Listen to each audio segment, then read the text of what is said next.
de mes souffrances. Parce qu'en Jésus, en lui, je suis sauvé. J'ai la victoire pour tout ce monde. Un jour j'irai près du Seigneur. Oh, j'irai là-bas parmi les anges. Près d'Emmanuel me consoler. Passant mon temps à la louange, dire à Jésus un grand merci. Oh, dire à Jésus un grand merci. Dis merci à Jésus pour la vie. Répondez avec moi, dis merci pour la force, dis merci pour la santé. Dis merci, bien-aimé, pour tes enfants, pour ton mari, pour ton travail, pour tout ce qu'il a fait pour toi. Lève-toi. Dis merci à Jésus. Seigneur, nous te disons merci. Nous rendons grâce à ton nom, Seigneur. Respirer est une faveur. Marcher est une faveur, Seigneur. Parler est une faveur éternelle. Tu nous as fait la grâce de venir dans ta maison pour te célébrer. Tu es digne de gloire éternelle. Qu'est-ce que l'homme ou le Fils de l'homme pour que tu prennes garde à lui, Seigneur, pour que tu fasses cas à lui, Seigneur. Alléluia. Tu es digne de gloire, Seigneur. Tu es digne, Seigneur, nous élevons ton nom, Seigneur. Merci, Saint-Esprit, pour ta présence. Merci au Dieu de gloire. Que ton nom soit béni à jamais. Alléluia. Alléluia. Merci, Seigneur Jésus-Christ. Merci, Seigneur Jésus-Christ. Amen, amen. Amen. Je vous salue dans le précieux nom de notre Seigneur Jésus-Christ. Que la faveur de la grâce, la bonté et la compassion de notre Seigneur soient sur chacun de nous. Je suis restée sur un cantique cette semaine. J'appelais une amie même, j'étais en train de la chanter. J'ai appelé, mais je ne savais pas qu'elle a pris le téléphone. Je continuais, je disais, à 10 000 risques, il a investi à moi. Donc Jésus a pris le risque, il m'a regardé, il m'a fait confiance. Ah, moi j'ai dit, Seigneur, tu m'as regardé moi, tu m'as fait confiance. Regarde-toi ce que tu es. Mais il a pris le risque de te faire confiance.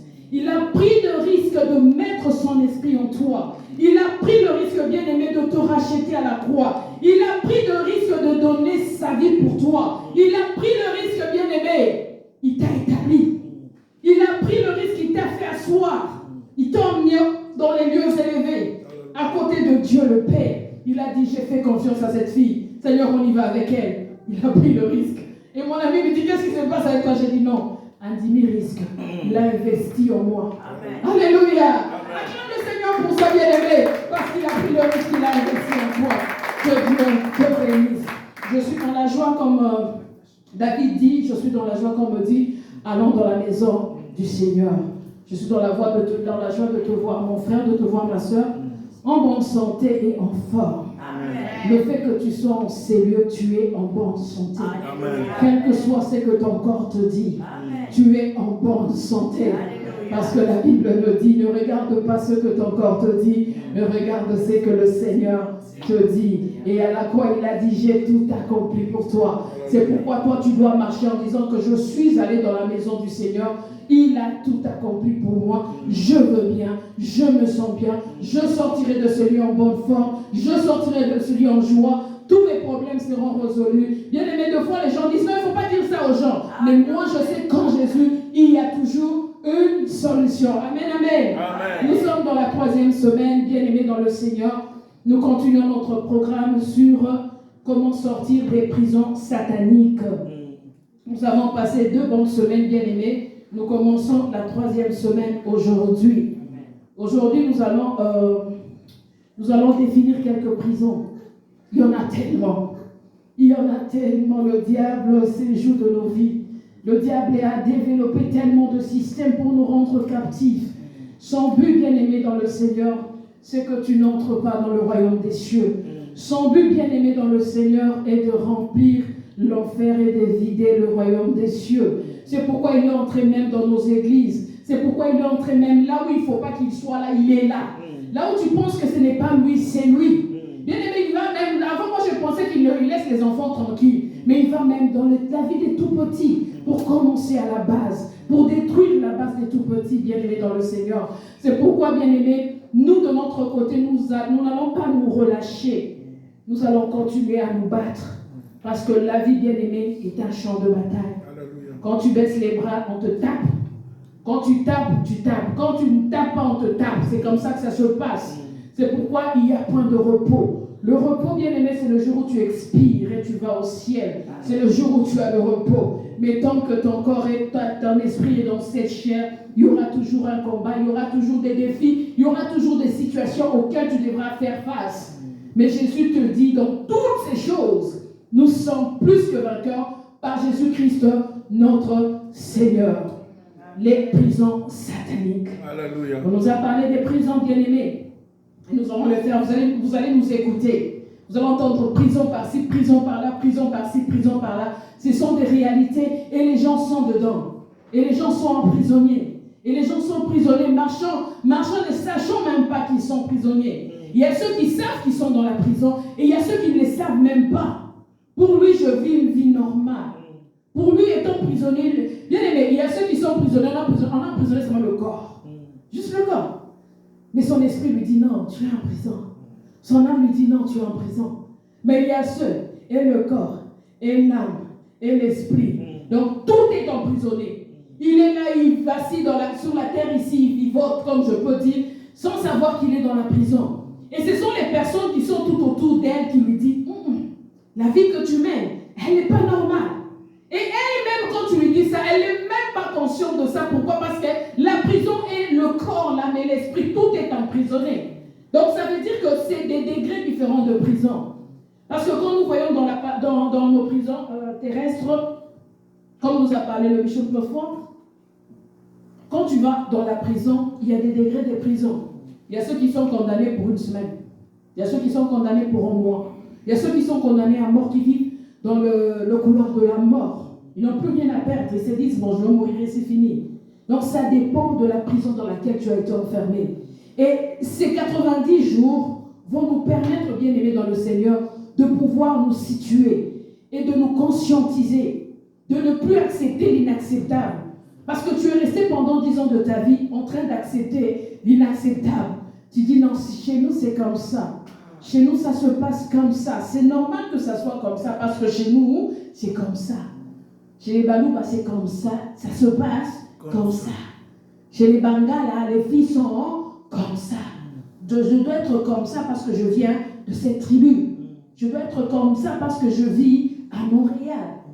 Bien aimé, je veux parler de quelques sortes de prisons ce soir. Je vais en prendre 2 ou 3 selon que le temps nous permettra.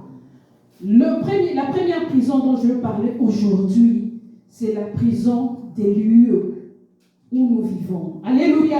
Amen. La prison des lieux où nous vivons. Je vis à Montréal. Quand je suis arrivé ici, j'étais en feu. Quand je dis feu, c'était feu. J'avais la prophétie. Je pouvais regarder comme ça quelqu'un, je lui disais des choses. Je voyais des choses. Je suis arrivé ici, j'avais pas d'église. Je commençais à chercher l'église. J'ai mon témoin qui est mon mari au fond là-bas. Je sortais, je ne sais pas où aller, je dis Seigneur, guide-moi. Montre-moi, j'avais le feu qui était en moi. Je suis arrivé dans cette ville. Je rencontre une dame sur la route. Comme je disais, Seigneur, conduis-moi. Je suis allé dans une première église. Je suis entré, c'est une grande église ici à Montréal que je ne citerai pas. L'Esprit me dit, qu'est-ce que tu fais ici? Quitte, je ne suis pas ici. Moi, j'étais contente. J'ai dit, j'ai trouvé une église près de chez moi. Une église des Congolais, je suis plus à l'aise. J'ai dit, Seigneur, ok, je sors tranquillement, je m'en vais. J'ai dit, maintenant, tu veux que je prie où? Je marchais, je rencontre une dame.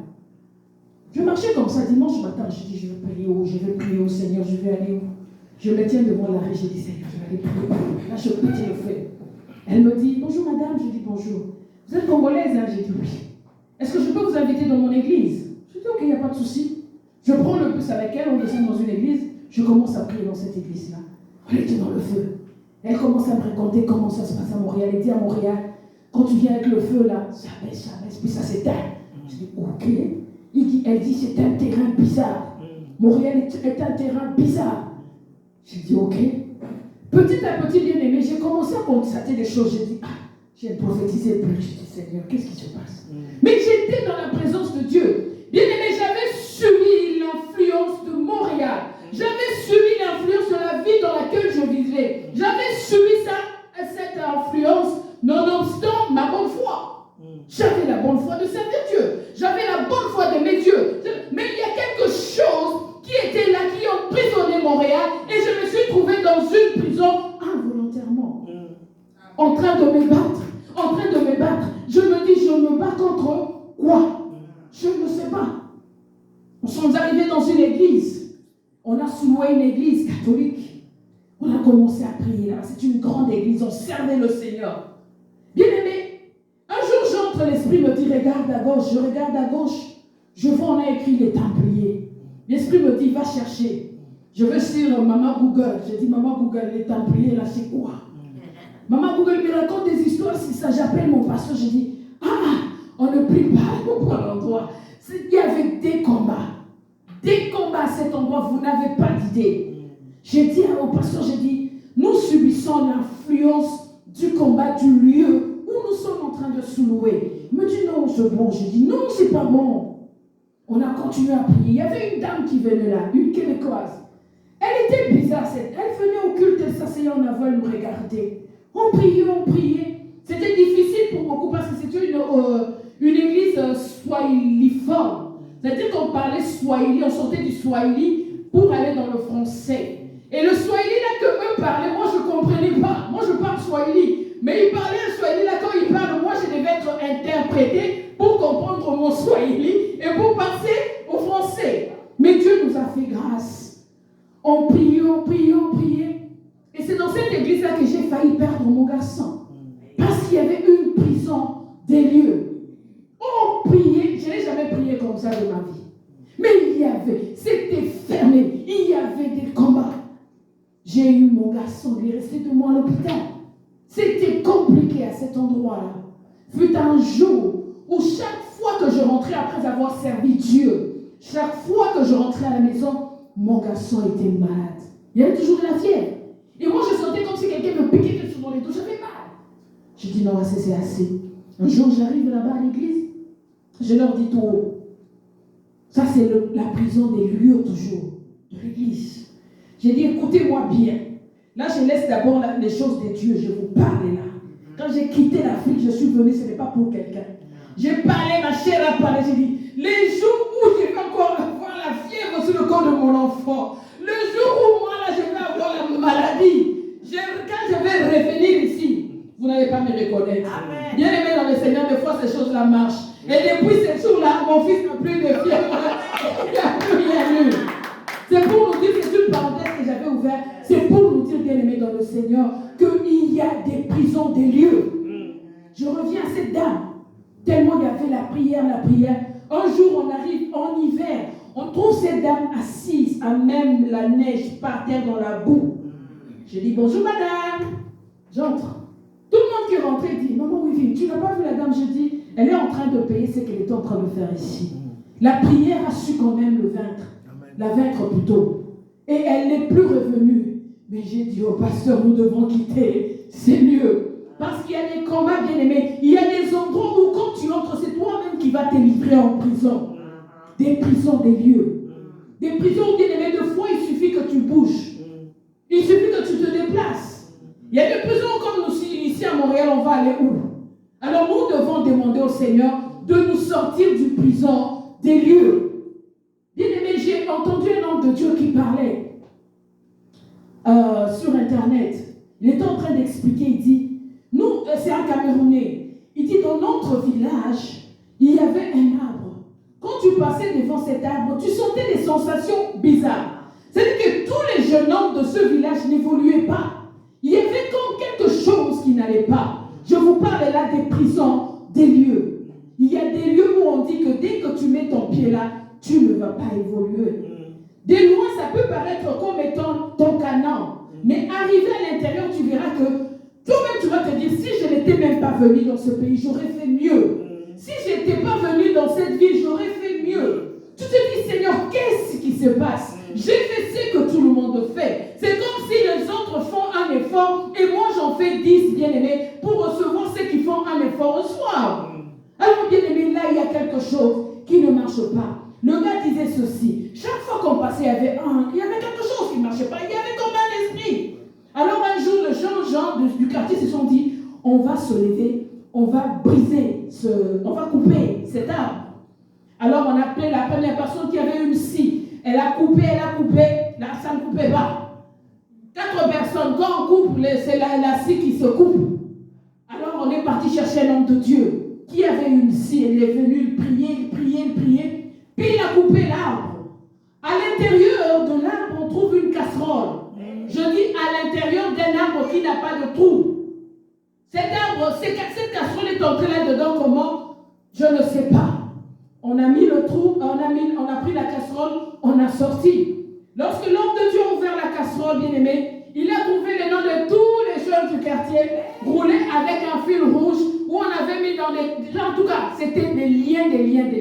Ça veut dire que la prison de ces lieux jouait sur la vie des jeunes de ces villages et ils ne pouvaient pas évoluer. Nous avons entendu tant d'histoires, la même chose, la prison des lieux. Bien aimé, il y a des endroits où tu déménages, tu étais bien. Tu déménages juste, tu vas dans un autre quartier, les problèmes commencent dans ta vie. Des difficultés commencent dans ta vie, juste pour un déplacement. Et souvent, ces déplacements que nous faisons, nous ne demandons pas la volonté de Dieu. Nous y allons de nous-mêmes. Il y a des prisons des lieux bien-aimés qui sont des prisons liées par rapport au lieu d'où viennent nos parents. Liées par rapport au lieu où viennent nos grands-parents. Nous subissons cela. Bien-aimés dans le Seigneur, nous le subissons sans même que nous soyons coupables. Je nous ai dit le lundi passé, ceux qui étaient en ligne, je nous ai dit ceci. Il y a des personnes qui sont emprisonnées parce qu'elles ont été coupables. Là, ça se passe sur cette terre. Tu as tué, tu as volé, tu as insulté, je ne sais pas quand tu as fait quoi. La personne qui t'accuse t'emmène devant le juge. Et le juge te dit, monsieur, madame, va chercher un avocat. Et tu prends un avocat, tu te tiens, tu plaides ta cause avec ton avocat et il y a un jugement qui tombe sur toi. Là, on te dit, tu es coupable ou tu es non coupable. Ça, c'est une chose. Mais en ce qui concerne la prison satanique, deux fois, tu n'es même pas coupable. Deux fois, tu ne sais même pas que tu es passé à la barre. Deux fois, tu ne sais même pas qu'on t'a condamné. Mais tu es dans une prison, inconscient même que je suis dans une prison. Tu es là des années en train de tourner dans cette prison. Parce que je suis venu à Montréal, ma vie a basculé. Or, en quittant de chez moi, en venant ici, c'était pour chercher quelque chose de mieux. Mais arrivé ici, ça ne marche pas. Spirituellement, au lieu de faire un plus, j'ai fait un recul. Je me bats plus même que ceux qui ont la facilité dans le ministère, mais mon ministère est devenu difficile. Pourquoi? Parce que je suis en train de travailler sur un terrain qui est rocailleux, qui est emprisonné. On avait dit, je ne sais pas ce que les gens qui ont vécu ici avant ont fait comme patte pour dire que non, moi là, Montréal, toute personne qui viendra, ça sera une ville. Bien aimé, nous sommes d'abord entourés par les eaux. Peut-être on dit que ça sera une ville vouée aux eaux, je ne sais pas. C'est des choses que je suis en train de dire. Mais ça veut dire qu'il y a un poids, une difficulté à servir Dieu dans cette vie.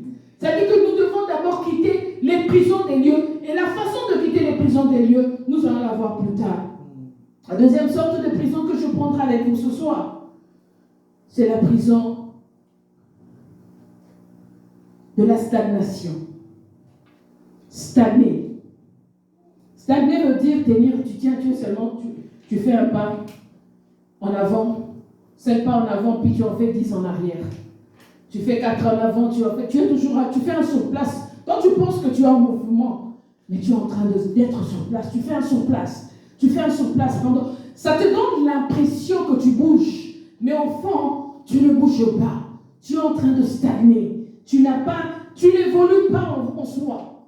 Tu vas te rendre compte que 10 ans plus tard, tu es dans la même situation, tu as le même salaire, tu as les mêmes difficultés, tu as la même maladie, tu as le même problème qui est resté. Ça n'a pas bougé. Mais au fond de toi, tu as passé du temps à prier, Bien-aimé, quand une situation prend du temps à évoluer, quand une situation ne change pas dans ta vie, bien-aimé, il y a prison. Il n'y a rien à faire. Parce que Dieu qui est au ciel, bien-aimé, il a dit invoque-moi. Comme nous l'avons lu tout le long de la semaine. En Jérémie 33:3. Il a dit invoque-moi au jour de ta détresse. Je ferai quoi? Je te répondrai. Alléluia. Amen. Quand tu l'invoques, l'Éternel fait quoi? Il te répond. Mais quand la réponse tarde et que tu regardes, tu as fait tout ce qu'il fallait faire, bien-aimé, il y a prison. Il y a des gens, bien-aimés, qui sont là juste pour faire du mal aux autres. Toi, quand tu es assis là, tu penses, je vais faire du bien à quelqu'un en Afrique. Je vais envoyer un rien. Je vais aider. Je vais faire du bien. Mais il y a certaines personnes en elles, le mal est. Ces personnes-là se tiennent et disent, moi, je veux faire du mal à terre.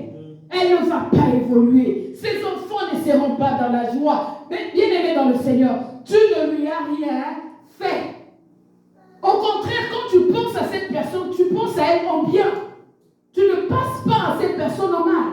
Tu penses à cette personne en bien. Mais ces personnes ont dit, les enfants de X, tant que je vivrai, ces enfants ne piétineront pas l'Europe. Tant que je vivrai, ces enfants bien-aimés ne finiront pas leurs études.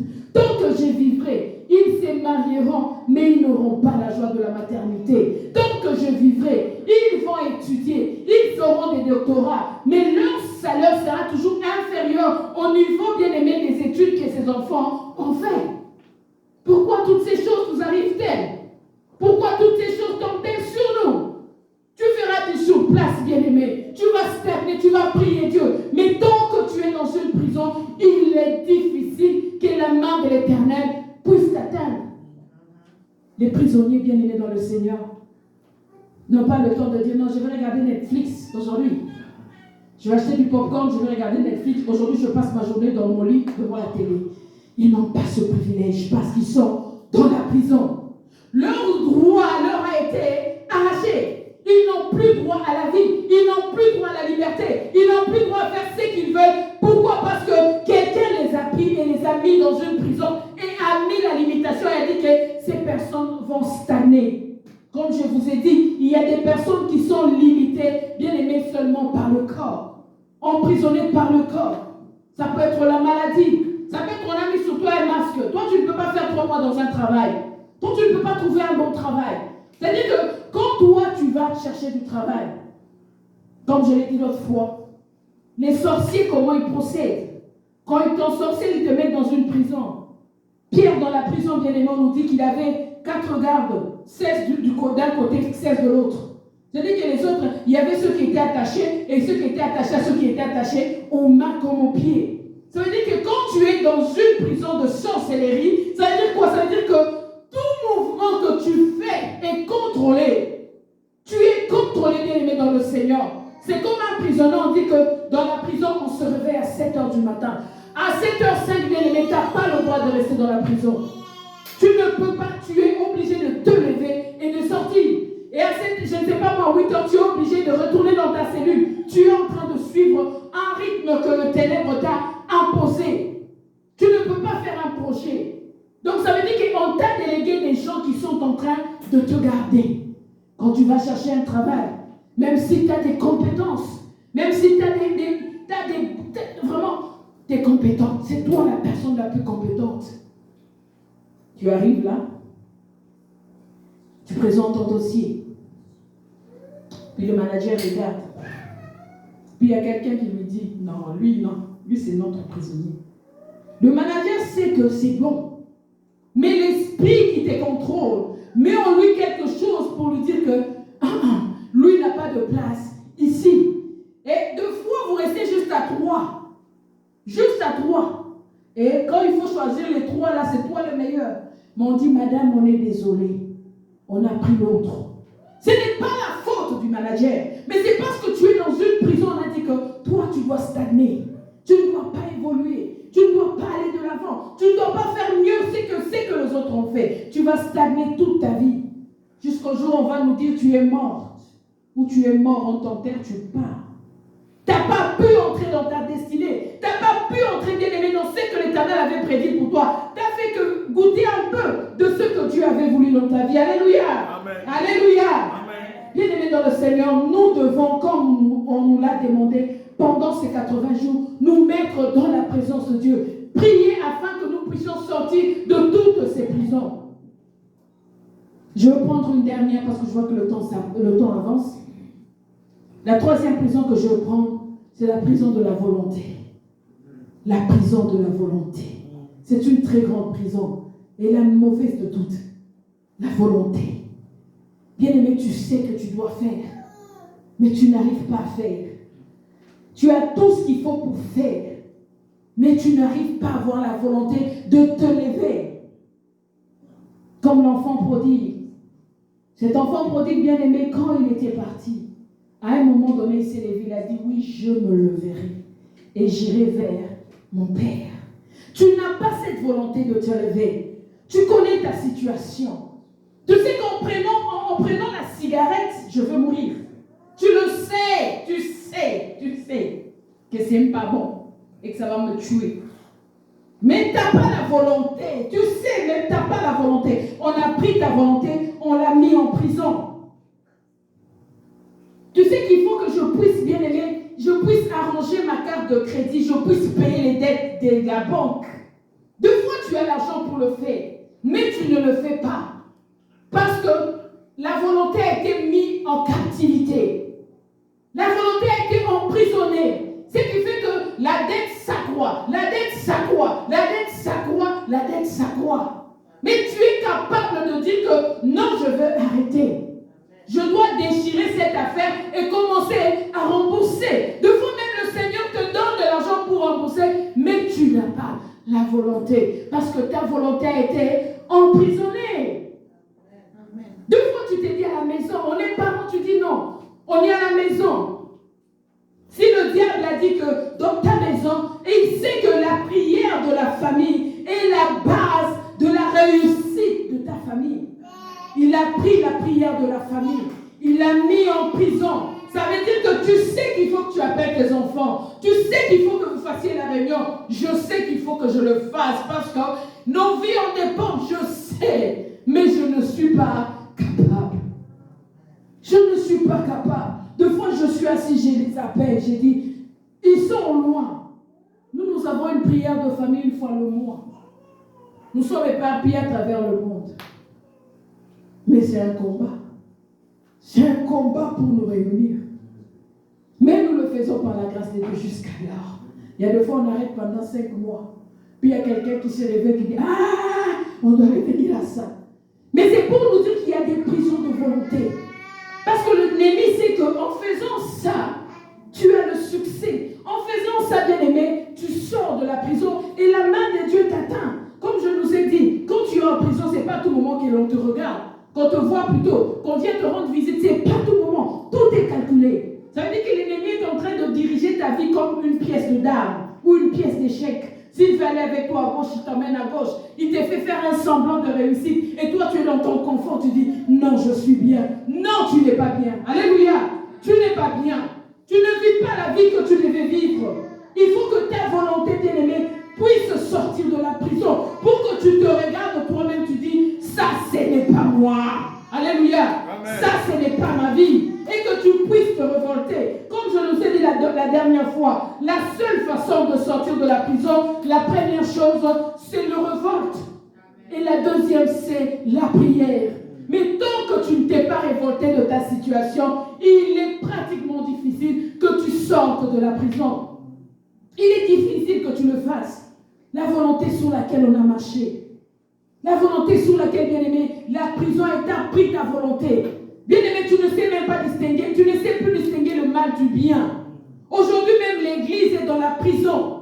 Le corps de Christ est emprisonné. Parce que, bien-aimé, les gens font n'importe quoi. Et ceux que nous appelions nos pères sont incapables de nous corriger et de nous remettre sur la voie. On fait passer, on laisse passer ces choses. Pourquoi? Parce que l'Église a été emprisonnée. Là où le mal devait être appelé le mal, on ne l'appelle plus le mal. Là où le bien devait être appelé le bien, ce n'est plus le bien. Quand quelqu'un fait le bien, il fait le mal. Quand il fait le mal, il fait le bien. Donc on ne se retrouve plus.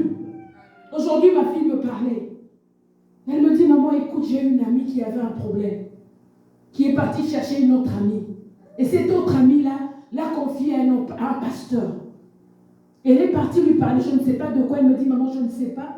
Mais mon ami m'a appelé, il m'a dit, le pasteur là lui dit, comme si tu as commencé à faire le bien, le mal, continue à le faire.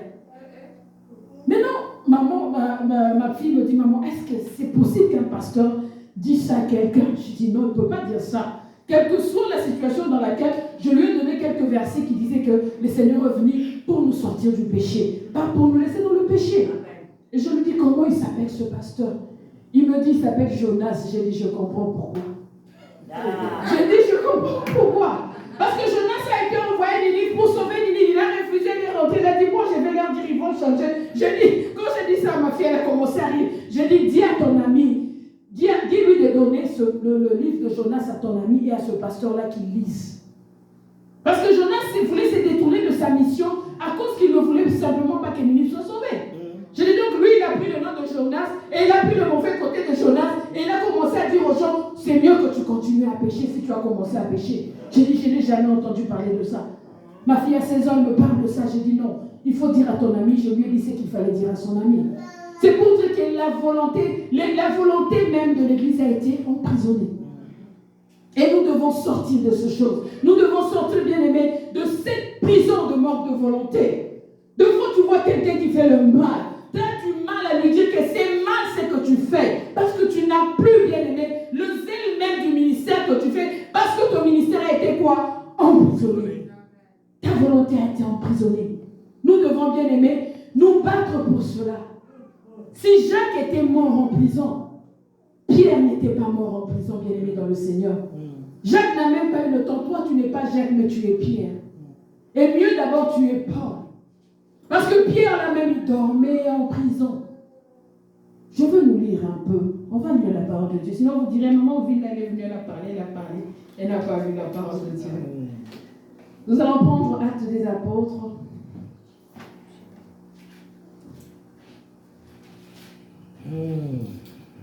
Notre première lecture.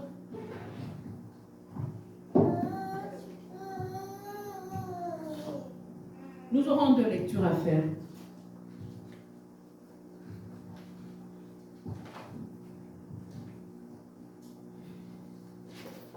Bien aimés, les prisons sont des choses terribles pour les enfants de Dieu. Nous devons, bien aimés, nous ressaisir et sortir de ces prisons. Parce que si nous ne le faisons pas, bien aimés, nos vies ne seront pas les vies que Dieu a destinées pour nous. Nous lirons Acte 16. Pour ne pas être long, je peux commencer au verset 16. Comme nous allions au lieu de prière, une servante qui avait un esprit de python et qui, en devinant, procurait un grand profit à ses maîtres, vint au-devant de nous et s'est mis à nous suivre, Paul et nous. Elle criait, ces hommes sont les serviteurs de Dieu très haut et ils vous annoncent la voie du salut. Elle fit cela pendant plusieurs jours. Paul, fatigué, se retourna et dit à l'esprit, je t'ordonne au nom de Jésus-Christ de sortir d'elle. Et il sortit à l'heure même. Les maîtres de la servante, voyant disparaître l'espoir de leur gain, se saisirent de Paul et de Silas et les traînèrent sur la place publique devant les magistrats. Je vais aller au verset 23. Après qu'on les eut chargés de coups, ils les jetèrent en prison en recommandant aux geôliers de les garder sûrement. Les geôliers, ayant reçu cet ordre, les jeta dans la prison intérieure et mit les 7 aux pieds. Vers le milieu de la nuit, Paul et Silas priaient, chantaient des louanges des dieux, et les prisonniers les entendaient. Tout à coup, il s'est fait un grand tremblement de terre, en sorte que les fondements de la prison furent ébranlés. Au même instant, toutes les portes s'ouvrirent, et les liens de tous les prisonniers furent rompus. Les geôliers se réveilla et lorsqu'il vit les portes de la prison ouvertes, il tira son épée et allait se tuer, pensant que les prisonniers s'étaient enfuis. Parole du Seigneur. Amen. Et les versets que nous avons lus pendant toute la semaine, celui de Pierre, quand Pierre était en prison, Acte 12.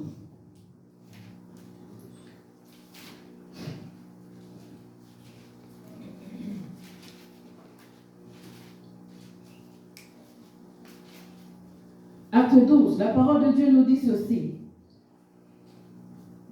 Je vais lire à partir du premier verset, Acte 12, premier verset. Vers le même temps, le roi Hérode s'est mis à maltraiter quelques membres de l'Église et il fit mourir par l'épée Jacques, frère de Jean.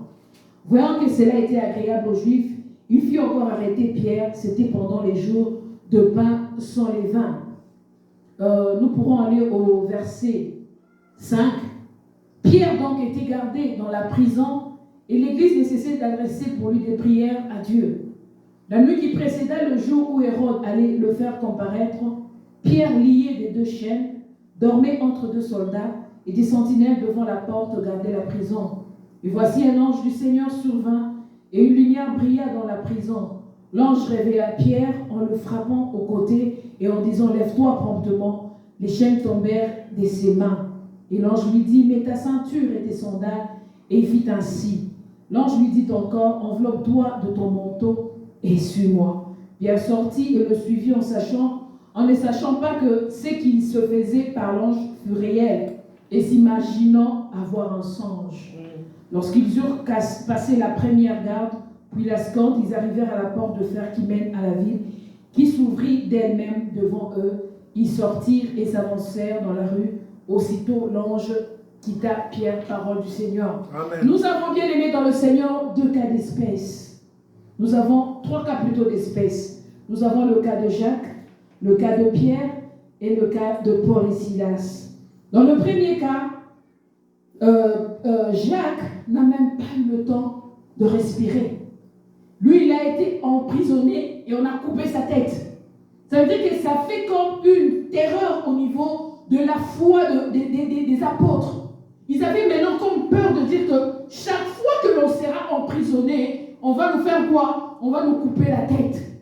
Ce qui fait que dans le deuxième cas d'espèce, nous parlons de Pierre. On nous dit que Pierre a été mis en prison et il s'était endormi. Un prisonnier qui s'endort, c'est un prisonnier qui n'a plus d'espoir. Dans ta situation, bien-aimé, il faut que tu puisses garder l'espoir. Ne regarde pas ce qui est arrivé à Jacques. Jacques est peut-être mort. Mais la solution, bien-aimé, n'est pas dans le sommeil. Ce n'est pas, comment on dit, en disant, ok, tu dis, c'est bon, c'est arrivé. Et la plupart du temps, le langage des prisonniers, c'est quoi? Ils disent toujours, ça fait quoi? Si je vis comme ça fait quoi? Les autres ont vécu ça fait quoi si moi aussi je vis comme ça? Tous les hommes de mon pays vivent ça fait quoi? Toutes les femmes de ma famille vivent ça fait quoi? C'est comme ça. L'acceptation de ce qui n'est pas acceptable. Bien-aimé, Pierre s'est dit, comme Jacques était mort, moi aussi sûrement je vais mourir, c'est mieux de faire quoi? De dormir. Je n'ai plus rien à perdre. Mais l'avantage de Pierre, c'est que l'Église continue à prier pour lui. C'est pourquoi, bien aimé, chaque fois qu'il y a un modérateur qui conduit la parole de Dieu, le culte enseigné ou en ligne, on nous dit toujours de prier pour nos frères et sœurs, pour notre famille. Parce que tu ne sais pas si la prière que toi tu fais peut sortir ton frère ou ta sœur de la prison. Bien aimé, c'est la prière des frères et des sœurs qui a sorti Pierre de la prison. Ça veut dire que je vous encourage à prier toujours pour les membres de vos familles, pour vos enfants, pour vos conjoints, pour, je ne sais pas, même ceux qui nous dirigent.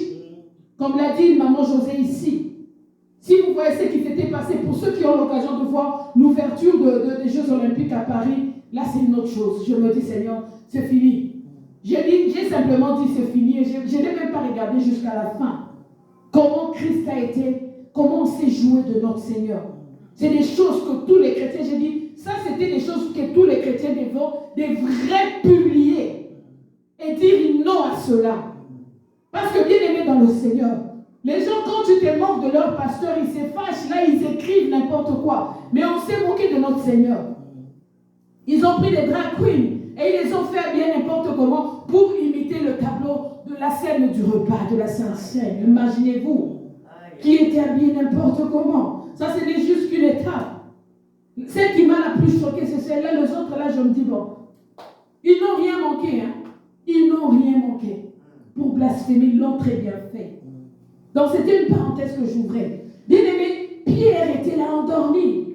On nous dit qu'à cet instant-là, tellement les prières des frères à l'église ont touché le ciel. On nous dit que l'ange est venu, il lui a donné un coup. Là, ça, quand je lis toujours, ça me fait toujours rire. Moi, je dis au point qu'il faut te taper pour te réveiller. C'est-à-dire qu'il y a quelque chose qui ne marche pas. Il fallait le taper au côté. Il fallait lui dire, hey, réveille-toi, pour que Pierre puisse se réveiller. Donc, il était endormi, il était à l'aise dans sa situation. Ce qui est le cas de beaucoup parmi nous aujourd'hui. Nous sommes à l'aise dans notre situation. Nous sommes à l'aise dans notre prison. Nous sommes à l'aise, bien-aimés, de la vie médiocre que nous sommes en train de mener. Réveille-toi, bien-aimé. Puisse l'ange de l'Éternel te donner un coup cette nuit. Puisse tu sauter de ton lit et te réveiller afin de pouvoir prier le Seigneur. Alléluia. Amen. Bien-aimé, Pierre, quand il s'est réveillé. Et puis quand il s'est réveillé là, il ne savait même pas qu'il était réveillé. Ce qui est pire. Alléluia. Amen. Lui, il pensait qu'il rêvait. Il a dit, ok. L'ange dit, allez, lève-toi. Ça veut dire qu'il lui donnait des injonctions. S'il lui donnait des injonctions, c'est que le sommeil de Pierre, ce n'était pas un bon sommeil. Il lui dit, lève-toi, mets ta ceinture. Il met ses ceintures. Mets tes sandales. Il met ses sandales. Mets ton manteau. Il met son manteau. D'accord. Il s'en va. Puis il disparaît. Pierre, on nous dit même quand il est dehors, il pense qu'il dort toujours. Ne dors pas à ce point-là, bien-aimé dans le Seigneur. La Bible nous dit, réveille-toi, toi qui dors. Sors d'entre les morts, réveille-toi, bien-aimé. Les temps sont mauvais. Les temps sont devenus mauvais, très mauvais. Ce n'est plus le temps de dormir. Et Pierre est sorti, il a été libéré. Le cas, bien-aimé, qui m'a beaucoup plu, c'est le cas de Paul et de Silas. Bien-aimé, ces gens, on les a emprisonnés. On nous dit qu'ils étaient en prison. Bien-aimé, j'aime cette attitude. Il était dans la prison, mais il n'a pas pensé. Il n'a pas pensé à dormir. Il n'a pas pensé à abandonner. Il n'a pas pensé à pleurer. Il n'a pas pensé à se lamenter. Il n'a pas pensé à crier, oh Seigneur, tu m'as laissé. Bien-aimé, on nous dit que Paul s'est levé à minuit. Il a dit à Silas, hé petit, lève-toi. Ce n'est pas le temps de pleurer. Ce n'est pas le temps de te lamenter. Ce n'est pas le temps de crier. Ce n'est pas le temps de condamner les hommes ou Dieu. Lève-toi, commençons à adorer Dieu. Ils ont commencé à adorer l'Éternel des armées. Ils ont commencé à adorer le Saint d'Israël. Ils ont adoré Jésus de Nazareth. On vous dit, bien-aimé, tout à coup les portes se sont. Il y a eu un tremblement de terre. Puisse ta prière, bien-aimé, faire tomber le sol de ta maison, afin que tous les membres de ta famille qui sont en prison puissent être libérés au nom de Jésus. Alléluia. Alléluia. C'est la louange qui est sortie. La louange qui est sortie Pierre de Paul de sa prison. Deux fois, bien-aimés, nous n'avons pas besoin de prières d'autorité. Deux fois, nous n'avons pas besoin, bien-aimés, de je ne sais pas quoi. Mais simplement, dans la louange, quand tu loues l'Éternel, ça veut dire que Seigneur, je sais que ce que tu as fait est bon. Et que toi seul es capable de prendre cette situation en charge, de prendre cette situation entre tes mains. On nous dit que bien-aimé dans le Seigneur, il y a eu un tremblement de terre qui s'est fait dans la prison. Ta louange, bien-aimé, mets la louange dans ta maison. Quand tu sous-sortes à 3h du matin, mais Seigneur, sauve ma famille, et puis tu fermes les yeux. Bien-aimé, Dieu écoute, parce que ton esprit reste en prière.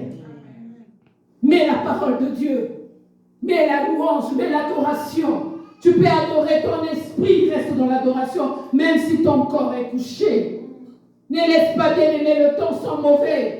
Les temps sont devenus très mauvais. Le diable a emprisonné beaucoup de personnes. Le diable est entré dans nos familles. Il a emprisonné nos enfants. Il est entré à l'église. Il a emprisonné les hommes de Dieu. Il a emprisonné les femmes de Dieu. Il n'a pas laissé un iota. Il n'a pas laissé une place où il n'est pas entré pour faire des dégâts. Il y a tant de dégâts, bien-aimés, dans ta vie. C'est à toi de te redire non. Assez, c'est assez. Révolte-toi de ta situation. Ne sois pas complaisant. Dis-moi ce que tu es. Si tu es un enfant de Dieu, si tu as 500, ça veut dire que tu ne devrais pas avoir 500. Ça veut dire que tu devrais avoir 5000. Parce que notre vie à nous, enfants de Dieu, c'est un combat. Dans les 500 là que tu as, ça veut dire que ce n'est pas ce que Dieu avait prévu pour toi. Tu es toujours dans un champ de bataille. Et que tu dois dire, Seigneur, ne sois jamais, ne te contente jamais. Je ne parle pas d'envier. Je parle, bien-aimé, tu es venu sur cette terre pour impacter cette terre. Tu es venu sur cette terre, bien-aimé, pour jouir de ce que Dieu a fait sur cette terre. Tu es venu sur cette terre parce que Dieu a dit, tu n'es pas venu passer ton temps pour rien et mourir. Non, tu as une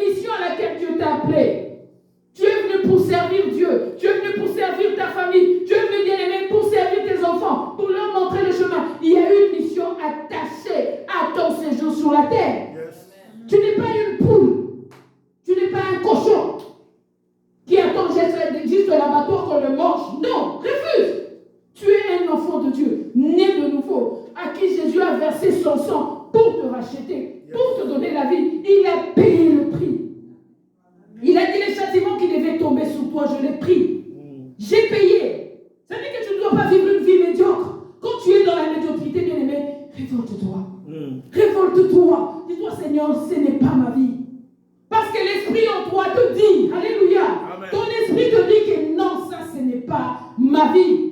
Je mérite mieux parce que Jésus a donné sa vie pour moi. Je ne dors plus, je ne veux plus être sous l'influence de prison. Je vais sortir de prison. Que Dieu bénisse sa parole. Gloire à Jésus. Nous allons nous lever bien par le Seigneur. Gloire au Seigneur. Gloire Tu vas dire merci à Dieu là Gloire à où tu es. Dieu. Gloire à Dieu. Alléluia. Alléluia. Parce qu'il vit.